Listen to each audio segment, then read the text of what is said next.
Малята, я пропоную посадити на нашому городі смачний горох.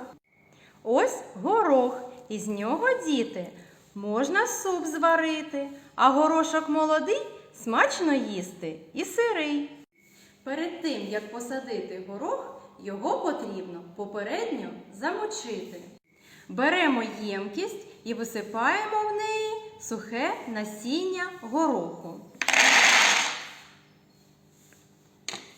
Беремо лійку з теплою водою і заливаємо горох так, щоб вода вкрила його поверхню.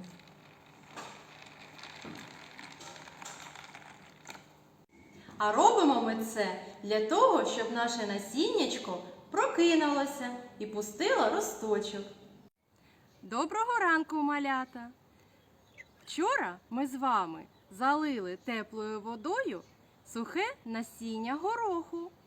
А сьогодні зернятки напилися водою і збільшилися у розмірі. А зараз ми будемо висаджувати наше насіння в ґрунт. Зробимо сапкою неглибоку канавку для посадки гороху в ґрунт. Одну канавку ми з вами зробили, а тепер робимо другу недалечко. Зальємо наші канавки водою. Починаємо висаджувати горох у вологу землю. На відстані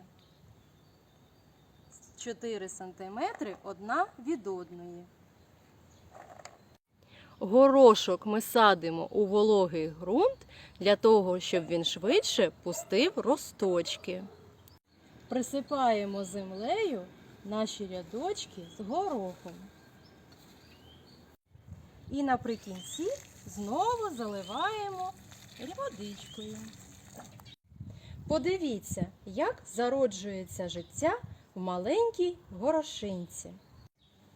Спочатку з горошинки проростає маленький росточок. З кожним днем він стає все більший і з'являється зелений росточок. Його корінці стають все більш міцніші. І нарешті на поверхні землі ми бачимо зелені росточки.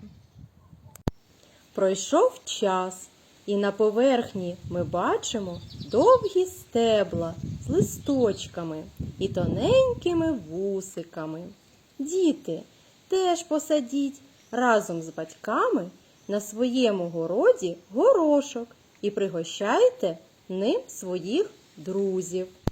Дякую за увагу! До нових зустрічей!